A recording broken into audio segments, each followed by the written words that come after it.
Thank you for listening to the Voices of UMass Chan, featuring the people, ideas, and advances of UMass Chan Medical School.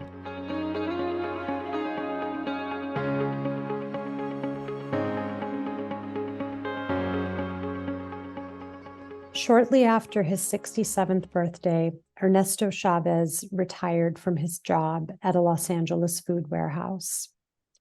Sara, his wife of 45 years, told me that he meticulously took his medications for high blood pressure and cholesterol, hoping to enjoy his time with his grandchildren. But one morning in January 2021, Ernesto burned with fever, his chest heaving as though he were once again lifting heavy boxes. At the hospital, he tested positive for COVID-19. His oxygen levels plummeted, and he was quickly intubated. 10 days later, his lungs were failing, his face was bloated from liters of intravenous fluid, and his hands and feet had begun to cool. As his chances of survival waned, I arranged to speak with his family about a subject inseparable from death itself, cardiopulmonary resuscitation, or CPR. For decades, physicians have debated whether CPR should be offered to people who suffer from the final blows of incurable illness, be it heart failure, advanced cancer, or dementia. Although CPR has become synonymous with medical heroism, nearly 85% of those who receive it in a hospital die, their last moments marked by pain and chaos. The pandemic only deepened the risks. Every chest compression spewed contagious particles into the air, and intubation, which follows compressions, exposed doctors to virus-laden saliva. Hospitals in Michigan and Georgia reported that no COVID patient survived the procedure. An old question acquired new urgency. Why was CPR a default treatment, even for people as sick as Ernesto? So that is the voice and the writing of palliative physician Dr. Sunita Puri, reading from her recent article published in the New Yorker magazine. Here at UMass Chan Medical School, Dr. Puri is an associate professor of medicine and program director of the Hospice and Palliative Care Medicine Fellowship. We're fortunate that she is our today's guest for this episode of the Voices of UMass Chan. Dr. Puri, welcome. Thank you so much for having me. So we just got the very slightest taste of it, but you are, I think it goes without saying, an accomplished writer. You've penned pieces on palliative care and the end of life for mainstream news outlets like the New York Times, the Atlantic, the New Yorker, and you authored the book, That Good Night, Life and Medicine in the 11th Hour, which is a memoir about your journey to the practice of palliative medicine. For you, what is the connection between providing palliative care to patients and their families and writing about it? So I think in general, there's a very interesting relationship between being a physician and being a writer, because both things really boil down to something very simple and everyday, which is the art of observation. So in medicine, we are, from the moment we enter a patient's room, we are observing. We're looking at how they look overall, at how they're breathing, whether they're grimacing in discomfort or sweating, and what all of those things can indicate. And as a writer, what I enjoy thinking about and observing is human nature. So why do people act the way they do? How do they act when nobody's looking? What is the way that they make sense of the world?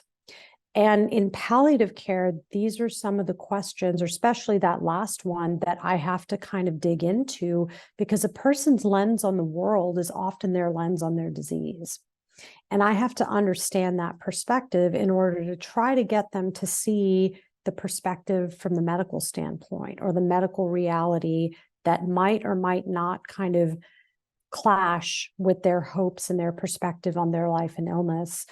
And so much of palliative care, at least the way I practice it, is very linguistic in nature. So that's also a place where writing informs palliative practice for me, and also a way that my palliative practice informs my writing. So if someone says to me, I'm a fighter, my job is not to just take that at face value, but to kind of push for what they mean by that. So Help me understand what being a fighter means to you. Help me understand what you mean when you say you want everything done. And it means really being willing to kind of go layer by layer into what someone is actually trying to tell me, because I can't help them in the ways I want to unless I really know what they mean. And for me, getting at the core of that meaning or what they're trying to communicate ultimately tells me so much about their nature. And I observe the nature of the other physicians and healthcare providers involved in the field. What are they saying or editing out of what they're telling a patient? And I really do think, like a writer in those conversations, that what is the subtext and what is the text? And how can I bring out the subtext in order to have a more informed conversation with people? So I think medicine and palliative are natural bedfellows, but also palliative medicine's relationship to language for me as a writer is a very exciting space to be in. And those are complex, sensitive, challenging conversations, right? I'm sure you didn't mention family dynamics, but I'm sure that you're reading the family members who are in the room as well. I always tell my learners that when I'm running a family meeting and they're observing, that it's almost like a meditative space, because I am so focused on exactly what you said, reading the patient, reading the relationships in the room, reading my colleagues, managing the dynamics, calling things out when I need to, understanding when to pull back.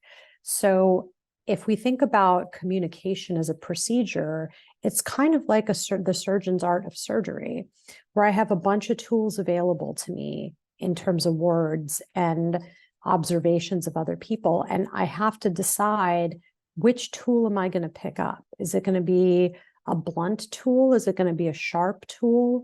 And to what end am I saying the sentences I'm saying? How is it going to advance this conversation? And how is this conversation going to advance that patient's care?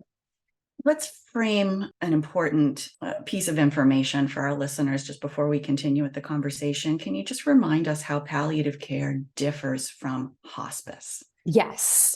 So palliative care is a type of medical care that focuses on relieving the suffering and improving the quality of life of people with serious illness. And that involves treating their physical pain, understanding and treating their emotional and spiritual pain, and providing support to their family. And we do two big things. We manage symptoms, and we help have conversations about what people really want for themselves when they're very sick. And you can get palliative care right alongside other treatments. So it's not dependent on how long you have to live. If you're getting chemo, you can get palliative care to support your symptoms and make sure you're having the right discussions about what matters to you. You can get palliative care if you're on dialysis. And the difference between palliative and hospice is that at the time of hospice, we're doing the same things as palliative care does in terms of the attention to suffering. But for hospice, we're not doing things like chemo or dialysis. We're parting ways with that in favor of managing the ways that cancer or renal failure affects the person.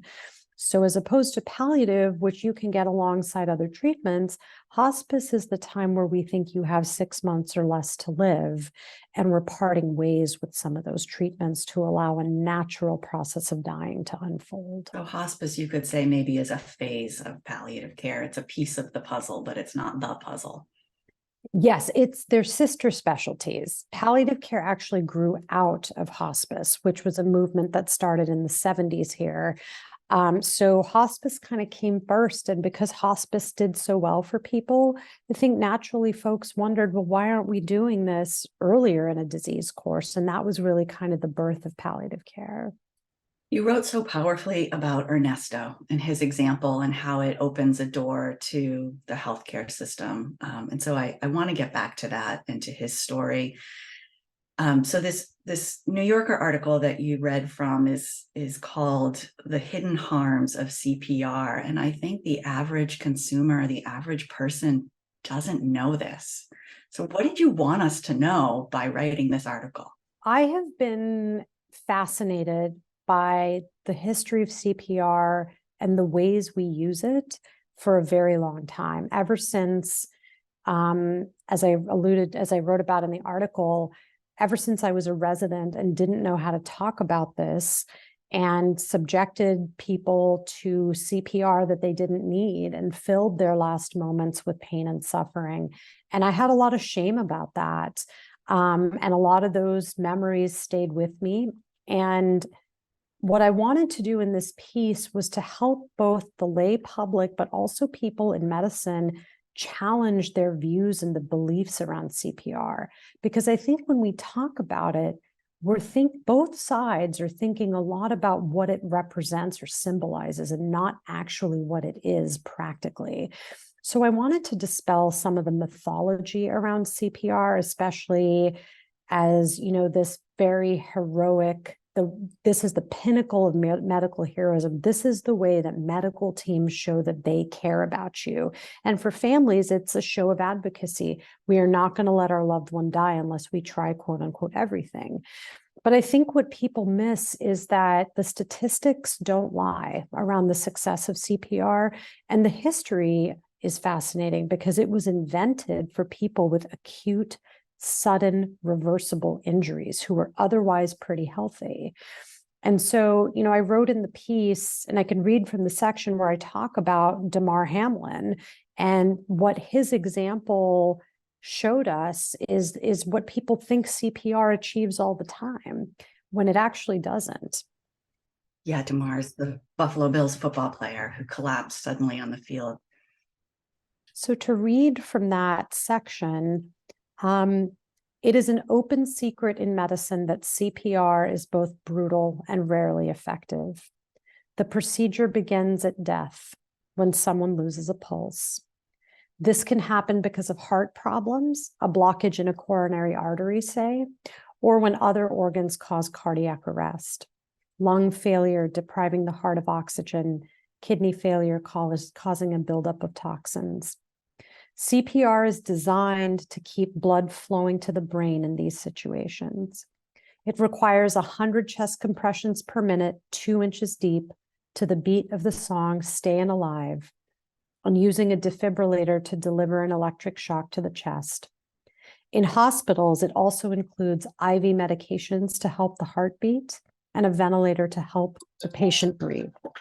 The result, done correctly, is akin to assault.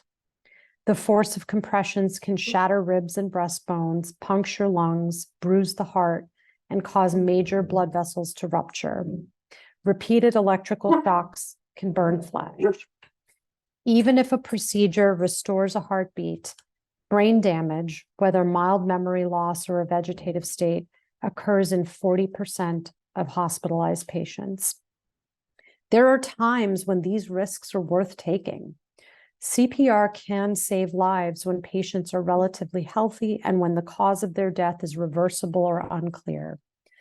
Damar Hamlin, the Buffalo Bills player whose heart stopped during a nationally televised game in January, typifies the person for whom CPR was invented: young and fit, and the victim of sudden, treatable injury rather than a progressive disease. Still, less than 10% of people who receive CPR outside a hospital survive. Inside hospitals where CPR begins quickly, the odds are slightly better, but only for those who aren't in the last stages of life. A mere 2% of adults over 67 with severe chronic disease, including cancer, are alive 6 months after CPR, and they often deal with pain, physical debility, and post-traumatic stress disorder. Reversing a death is not the same as restoring a life. Reversing death is not the same as restoring a life. I mean, I think you paint a picture of backing up why you call CPR brutal. You say it can be brutal and that it has become an expectation rather than an exception. So so there's so much to explore here. So should we continue to train in CPR? How does medical decision making come into this? How do you have these conversations with families? Should CPR or not to CPR be part of a patient's palliative care plan? So yes, so to start with your first question about whether we should continue to train in CPR, absolutely yes. because when it works really well. So I'll tell you, if I was in a grocery store and someone keeled over and they lost a pulse, I would begin CPR immediately and send somebody to get the defibrillator in the store and another person to call 911. And the reason being, I don't know what caused them to have a cardiac arrest. It could be something like a heart attack where a coronary artery needs to be opened quickly. But we won't know that unless we make the efforts to keep them going until they get to the hospital. And again, CPR is mostly designed to keep blood flowing to the brain, which is, I think, another thing people don't know. They don't know the severe neurologic consequences of having your body die and having us try to keep your brain getting blood until we can figure out the cause. So I definitely think CPR classes should continue for everyone, in workplaces, lifeguards, obviously people who need to know it, EMS, within hospitals, because when it works really well. But you bring up this distinction between real world settings and a hospital setting. Yeah. So paint us a finer picture of that. So in the real world, part of the reason that so few people survive is because they're not often found in time. So somebody could have a cardiac arrest and their spouse might be downstairs in the kitchen and not come upon them for half an hour. And if you've been down for half an hour, the odds of you surviving are next to none, even with high quality immediate CPR.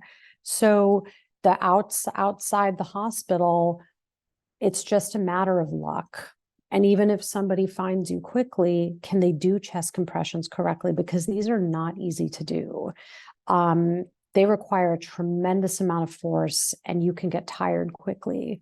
So those are some variables that make out of hospital CPR less likely to help.